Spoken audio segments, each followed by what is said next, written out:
Vous ne vous êtes pas trompé d'adresse, vous êtes sur Héritage Télévision, un nouveau journal, dont voici les titres. Dans les semaines qui suivent, des troupes kenyanes vont arriver en RDC en appui aux forces armées.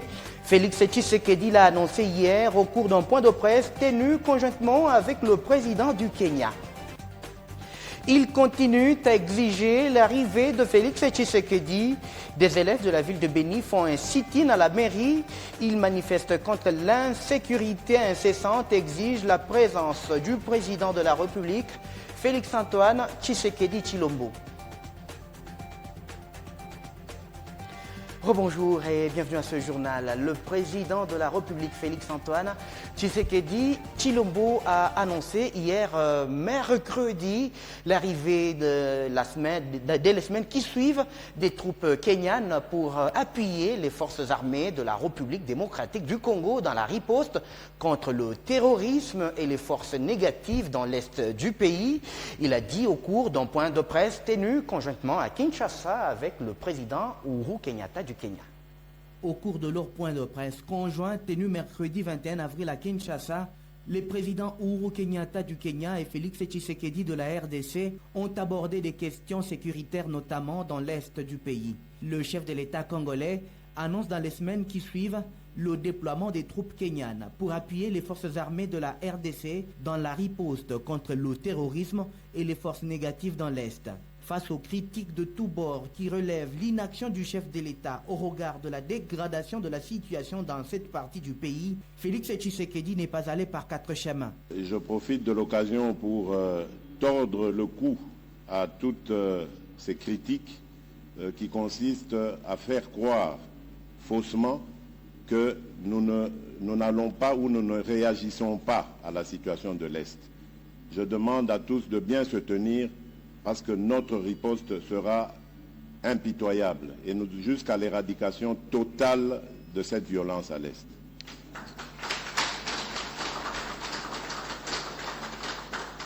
Félix Tshisekedi et Uhuru Kenyatta ont aussi placé le développement et les échanges économiques entre le Kenya et la RDC au centre de leurs priorités. Dans ce même registre, des protocoles d'accord ont été signés entre les deux présidents, selon la présidence de la République démocratique du Congo avec l'aide du Kenya. La RDC est en passe de concrétiser un gros projet d'infrastructure routière. Il s'agit de la construction d'une route reliant l'est de l'Afrique à l'ouest, de Mombasa en Tanzanie en passant par l'Ouganda pour rentrer en RDC via Béni, une partie de l'Ituri, Kisangani ainsi que longer le fleuve Congo jusqu'à Kinshasa avant de rallier le Congo central à l'océan. Selon le président de la République, il reste à finaliser le montage financier pour que ces travaux deviennent une réalité, ce qui ouvrira la voie à beaucoup d'autres projets entre le Kenya et la RDC, notamment dans le secteur énergétique. À ce propos, le Kenya jouera un grand rôle dans les mois à venir, à en croire le chef de l'État Félix-Antoine Tshisekedi. En effet, l'ancien Premier ministre kenyan Raila Odinga organisera une réunion internationale qui regroupera tous les pays africains intéressés par la construction du barrage d'Inga.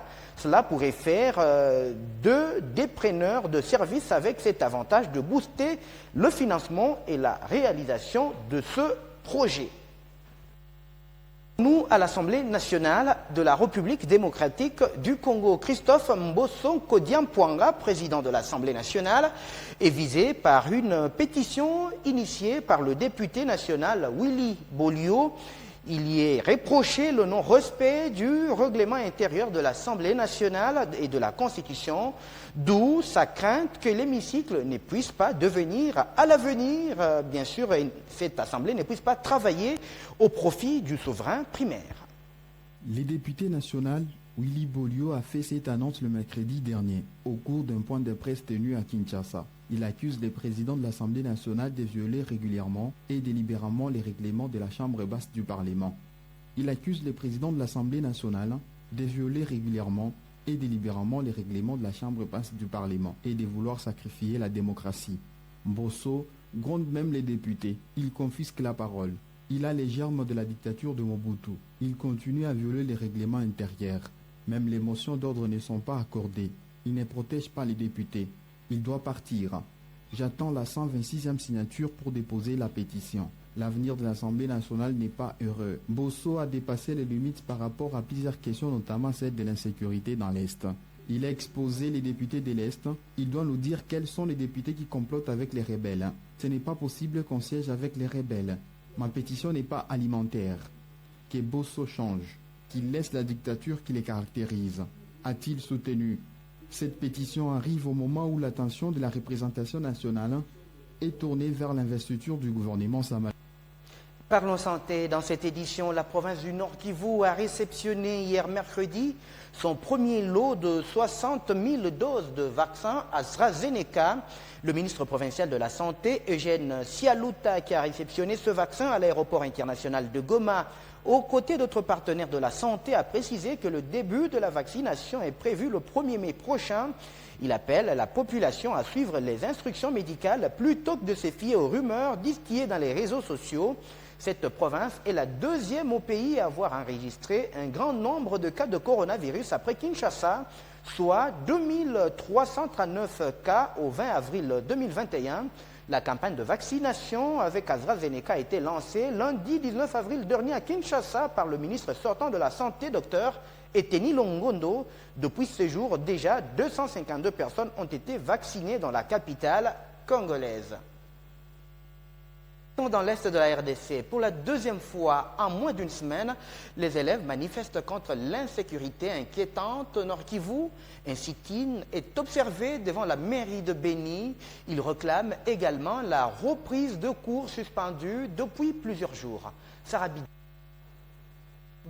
À l'est de la RDC, l'insécurité ne cesse de s'accroître ces derniers mois. Des tueries et autres formes de violence se sont multipliées.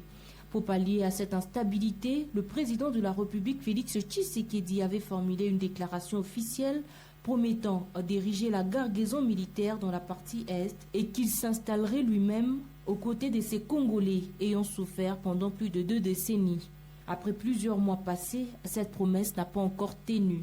À cet effet, un moratoire de 72 heures initié par des jeunes a été donné au garant de la nation pour son arrivée et son installation dans l'est de la RDC. Ce dernier a expiré ce jeudi. Les élèves de Beni sont en colère et passent à la vitesse supérieure, parmi lesquels les plus jeunes, tous ayant pour point de départ le stade Kimango. Ils ont défilé sur le boulevard Niamouissi. Pour manifester leur mécontentement, ils brandissent des calicots portant plusieurs messages. D'après le porte-parole du Parlement d'enfants à Beni, un sit-in non-stop sera au rendez-vous ce jour, jusqu'à l'arrivée du président de la République pour résoudre ce problème d'insécurité dégradante dans la région de Beni.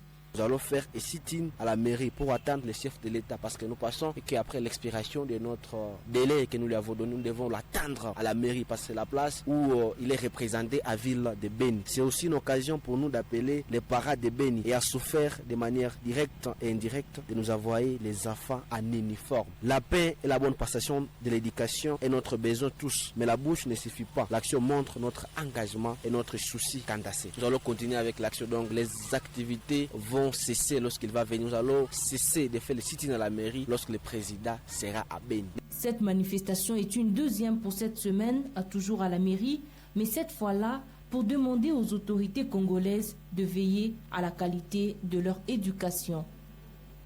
Et dans le reste de l'actualité, l'abbé Donatien Cholet, secrétaire général de la Commission épiscopale du Congo, et les jeunes de l'Union sacrée de la Nation ont échangé hier sur le rôle de la SENCO dans la situation sociopolitique du pays.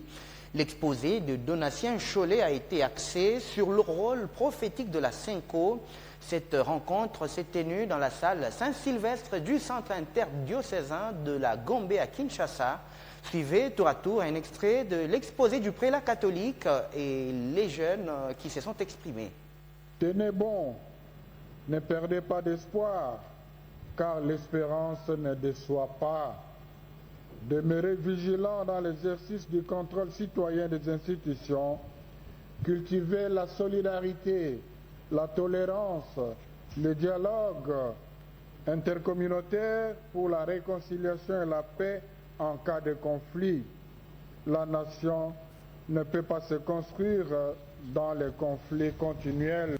La jeunesse de l'Union sacrée se veut être protectrice des acquis démocratiques, respectueuse et protectrice, encore une fois, des institutions de la République.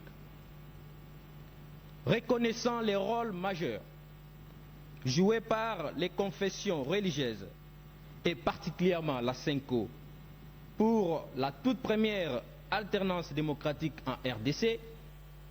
Terminons en sport. Le FC Saint-Éloi Lupopo de Lubumbashi joue tout à l'heure en déplacement à Goma au stade de l'Unité face à Dauphin Noir dans le cadre de la 24e journée de la Ligue nationale de football. Et hier, en conférence de presse d'avant-match, l'entraîneur des Cheminots, Bertin Makou, était très confiant et croit à une victoire. Merci pour cette question. C'est un match aller, ça reste dans le passé pour moi. Demain, ça sera un autre match. Surtout qu'à l'aller, on n'avait pas le même positionnement par rapport au classement. Je crois que ce soit Dauphin, que ce soit nous. Mais aujourd'hui, et Dauphin et le Popo, chacun par rapport à ses ambitions, cherche à faire mieux. Je sais que de part et d'autre, il y a de la détermination, de la volonté de faire mieux. Mais sinon, nous, on ne se contente pas des résultats passés. Ça, c'est un passé. Peut-être que l'équipe s'est encore améliorée, s'est mieux réadaptée encore beaucoup plus par rapport à match aller. Et là, il y a aussi un changement d'entraîneur. Peut-être qui dit changement d'entraîneur, changement de discours, changement de philosophie. C'est-à-dire pour moi, je me dis c'est fort possible qu'on s'attend à un autre match. Mais quand bien même que ce soit un autre match, autre que celui de la match aller, on vient avec l'envie de faire le meilleur résultat possible. Fin complète de cette édition d'information sur Héritage Télévision. Voici le rappel des titres. Dans les semaines qui suivent, les troupes kenyanes vont arriver en République démocratique du Congo en appui aux forces armées nationales. Félix Tshisekedi l'a annoncé hier au cours d'un point de presse tenu conjointement avec le président du Kenya. Dans l'est de la RDC, il continue à exiger l'arrivée de Félix Tshisekedi. Des élèves de la ville de Beni font un sit-in à la mairie. Ils manifestent contre l'insécurité incessante et exigent la présence du président de la République, Félix-Antoine Tshisekedi Tshilombo. C'est tout pour ce journal. L'info est en continu sur votre télévision. À plus tard.